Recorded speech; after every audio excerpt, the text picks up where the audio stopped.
Hello বন্ধুরা, শুভ দুপুর। কেমন আছো সবাই? তো দেখো, আজকে আমি বানাচ্ছি পেঁয়াজ কলি পকোড়া। তো ভাবলাম তোমাদের সাথে শেয়ার করি। তো দেখো, পেঁয়াজ কলি পকোড়া বানানোর জন্য আমি কি কি নিয়েছি। আমি নিয়েছি একটু বেসন, একটু চাল গুঁড়ি, পেঁয়াজ কলি আর কাঁচা লঙ্কা। কাঁচা লঙ্কাটা কিন্তু এইভাবে একদম একদম জিরে জিরে করে কুচিয়ে নিয়েছি। আর এতে দেবো একটু খাবার সোডা, বেসনে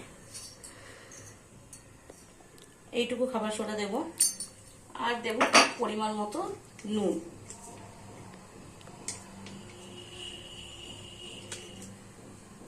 আর এরপরে চাল গুঁড়িটা দিয়ে দেবো, কাঁচা লঙ্কা কুচনোগুলো দিয়ে দেবো, দিয়ে এটাকে ভালো করে মিশিয়ে একটা ব্যাটার তৈরি করে নেবো। তো ব্যাটারটা আমি ভালো করে ফাটিয়ে নিয়েছি। আর এখানে একটু পেঁয়াজ কলিগুলোতে নুন হলুদ মাখিয়ে নিয়েছি। এবার এই কাঠিতে আমি তো ব্যাটারটা আমি এরকম করে ফাটিয়ে নিয়েছি ভালো করে। আর এখানে পেঁয়াজ কলিতে একটু নুন হলুদ হালকা করে মাখিয়ে নিয়েছি, একটু অল্প নুন হলুদ। এবার এই কাঠিতে আমি একটা করে পেঁয়াজ কলি এরকম করে ঢুকিয়ে দেবো। একটা কাঠিতে যে কটা পেঁয়াজ কলিগুলো এরকম সাইজে কেটে নিয়েছি। তোমরা তোমাদের মতো সুবিধা মতো কেটে নিতে পারো।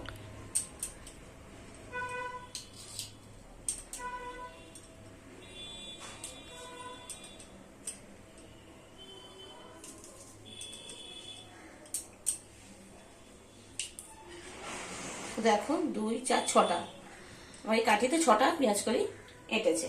এবার আমি এটাকে ব্যাটারে ভালো করে মিশিয়ে নেব। তেলটা আমি আগে ভালো করে গরম করে নিয়েছি। একদম জোর আছে তেলটা গরম করে নেবে, তারপরে আঁচটা সিম করে দেবে। এবার আমি এরকম মিশিয়ে তেলের মধ্যে ছেড়ে দেবো।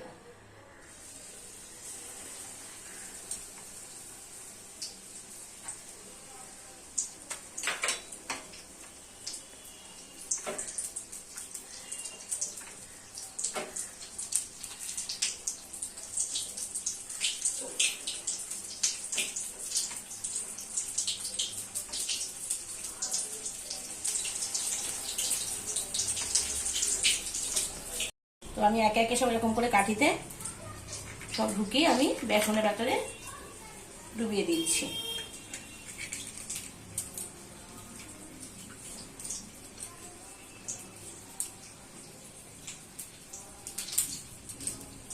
গরম গরম ভাত দিয়ে কিন্তু খেতে খুব সুন্দর লাগবে।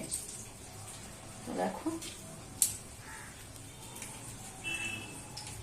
আমার এগুলো হয়ে গেল এই কাঠিতে। এবার আমি এটাও বেসনে ডুবিয়ে দেবো, দিয়ে আমি এগুলো একে একে ভেজে নেব।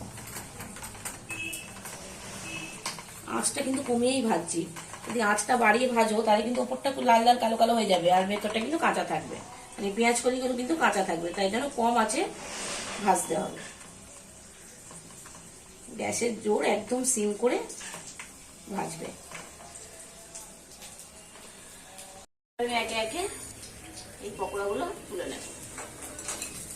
পকোড়াগুলোতে এমনভাবে ব্যাটার লাগাবে যেন পেঁয়াজ কলিগুলো মানে ভেতর থেকে ভাজা হয়।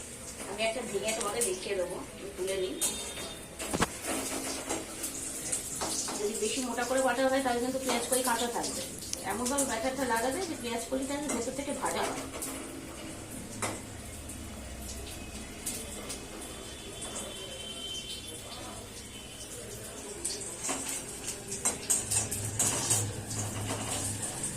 দেখো ভাজাগুলো আমার হয়ে গেছে ঠিক এরকম।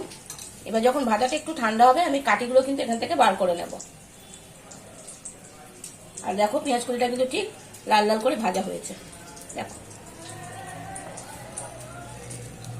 প্রত্যেকটা পেঁয়াজ কলি ভালো করে ভেজে নিয়েছি, ভেতরগুলো কাঁচা নেই। তো রেডি হয়ে গেল আমার পেঁয়াজ কলি পকোড়া। তোমরাও বাড়িতে বানিয়েও ট্রাই করো, আর আমাকে কমেন্ট করে জানিও কেমন খেতে হয়েছে। বাই।